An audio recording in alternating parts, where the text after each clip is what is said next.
Halo anak-anak, berjumpa kembali dalam kegiatan belajar di rumah bersama Ibu Tere, Guru SDN Hibur Kabupaten Sumber Tengah, Provinsi Nusa Tenggara Timur. Hari ini kita akan belajar dari tema 8, subtema 2, pembelajaran 2. Tahukah kalian, Indonesia terdiri atas berbagai suku bangsa yang tersebar di berbagai daerah. Setiap daerah memiliki jenis tarian dengan keunikan tersendiri. Misalnya, keunikan tari dari Bali yang ditampilkan dalam gerakan-gerakannya yang dilakukan secara energik dan dinamis. Ini adalah gambar Dayu. Dayu sedang menarikan tarian Bali. Apakah kalian tahu apa nama tarian yang berasal dari Bali? Nah, Ibu Tere ingin supaya kalian mencoba menuliskan karya-karya tari yang kalian ketahui. Dan tuliskan juga asal daerahnya ya. Kalian bisa melihatnya dari Google atau dari buku pembelajaran sebelumnya tentang indahnya keragaman di negeriku. Bisakah kalian menuliskannya? Anak-anak, setiap tarian daerah memiliki keunikan tersendiri. Keunikannya ini dilihat dari unsur-unsur tari. Unsur utama dalam sebuah tari adalah gerakan, sedangkan unsur pendukung lainnya berupa busana, tata rias, iringan, dan properti atau perlengkapan tari. Gerakan tari merupakan serangkaian gerakan indah dari anggota tubuh yang dapat dinikmati oleh orang lain. Misalnya, gerakan mata, tangan, bahu, badan, kaki, dan lain-lain. Gerakan-gerakan tari Nusantara itu sangat beragam, sehingga gerakan tersebut akan berbeda antara daerah yang satu dengan daerah yang lain. Ada dua jenis karya seni tari, yaitu tari tradisional dan tari kreasi baru. Tari tradisional biasanya telah mengalami perjalanan sejarah yang cukup lama. Contohnya yaitu tari Serimpi Sangopati dan tari Gambyong dari Jawa Tengah. Sedangkan tari kreasi baru yang disebut juga sebagai tari modern. Contoh tari kreasi baru yaitu tari Manuk Rawe, Garuda Wisnu, dan tari Belibis dari Bali. Pada gambar di layar kalian, di situ tampak beberapa gambar tarian. Yang pertama, tari kecak yang berasal dari Bali. Yang kedua, tari merak yang berasal dari Jawa Barat. Yang ketiga, tari kipas serumpun dari Sumatera Selatan. Dan tari golek dari Yogyakarta. Menurutmu, adakah tari-tarian tersebut yang termasuk tari tradisional dan tari modern? Yang mana? Coba kalian diskusikan bersama dengan orang tuamu ya.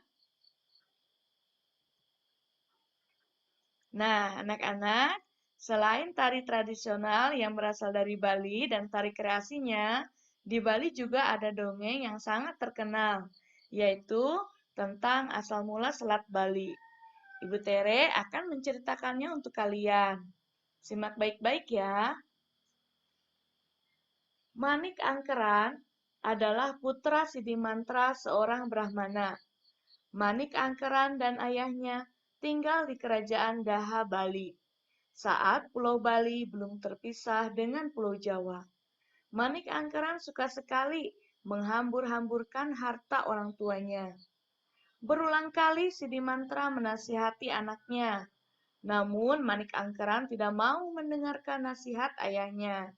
Harta orang tuanya pun dihabiskan. Bahkan dia berani berutang kepada orang lain. Pada akhirnya, Manik dikejar-kejar penagih utang. Sidimantra merasa tidak tega. Hartanya sudah habis. Tapi Sidimantra tidak mau anaknya celaka. Suatu saat, Sidimantra mendapat petunjuk lewat mimpi untuk meminta pertolongan pada naga besuki di Gunung Agung. Naga besuki adalah naga hijau besar. Ekornya penuh dengan emas dan permata. Siddhimantra segera bergegas untuk menemui naga besuki di Gunung Agung. Siddhimantra menjelaskan maksud kedatangannya kepada naga besuki. Siddhimantra meminta sedikit harta untuk membayar utang-utang Manik Angkeran. Naga besuki bersedia untuk membagi sebagian hartanya. Ia menggoyangkan ekornya, dan seketika beberapa emas dan permata pun rontok. Sayangnya, harta yang didapat ayahnya kembali digunakan Manik Angkeran untuk berpoya-poya. Manik Angkeran yang kehabisan harta tersebut akhirnya mencari tahu tempat ayahnya mendapat harta. Seseorang memberitahunya bahwa Siddhimantra memperoleh harta dari naga besuki. Manik Angkeran menemui naga besuki di Gunung Agung. Kemudian dia pun meminta emas dan permata itu. Naga besuki merasa kesal. Dia mengatakan kepada Manik Angkeran bahwa dia akan mengabulkan permintaannya asalkan dia berjanji tidak akan berpoya-poya lagi. Naga besuki mulai menggoyangkan ekornya. Manik Angkeran silau melihat begitu banyak emas dan permata yang menempel di ekor naga besuki. Lalu dia pun segera memotong ekor naga besuki dengan pedang. Namun naga besuki berhasil menghindar. Dia segera menyemburkan api dari mulutnya, sehingga Manik Angkeran terbakar menjadi abu. Siddhimantra melihat kejadian itu dan memohon kepada naga besuki untuk menghidupkan kembali Manik Angkeran.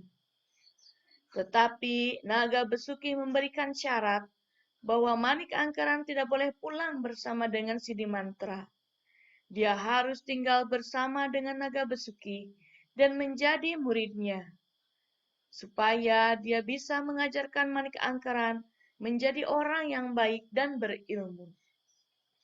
Siddhimantra menyetujui syarat tersebut. Akhirnya, Manik Angkeran hidup kembali. Siddhimantra mengeluarkan tongkat dan membuat garis untuk memisahkan dirinya dengan anaknya. Garis itu mengeluarkan air yang sangat deras dan memisahkan Gunung Agung dengan daerah sekitarnya. Sampai sekarang, garis itu dikenal sebagai Selat Bali, yang memisahkan Pulau Jawa dan Pulau Bali. Nah, itu adalah cerita asal mula Selat Bali. Menarik bukan ceritanya? Sekarang, Ibu Tere minta kalian menjawab pertanyaan-pertanyaan berikut ya. Jangan lupa tuliskan pertanyaan dan jawabannya di buku catatan kalian. Yang pertama, sebutkan tokoh-tokoh yang terdapat dalam cerita yang berjudul Terjadinya Selat Bali. Yang kedua, apa yang dimaksud dengan tokoh protagonis? Ingat kembali pembelajaran kita sebelumnya ya. Dan apa juga yang dimaksud dengan tokoh antagonis? Yang ketiga, tuliskan tokoh antagonis yang terdapat dalam cerita tadi. Dan yang keempat, tuliskan tokoh protagonis yang terdapat dalam cerita tadi.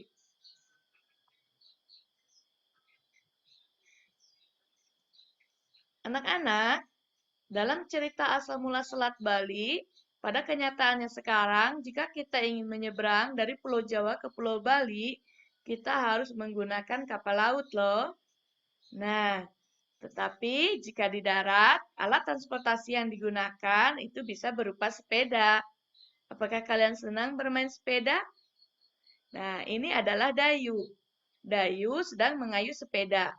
Pertama kali Dayu mengayuh sepeda dengan lambat, tetapi kemudian Dayu mengayuh sepeda dengan cepat. Semakin cepat Dayu mengayuh sepedanya, maka gayanya itu semakin besar.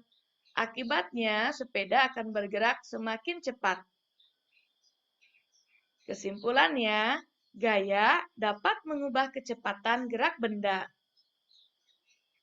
Apakah kalian masih ingat pengaruh gaya terhadap benda yang lainnya?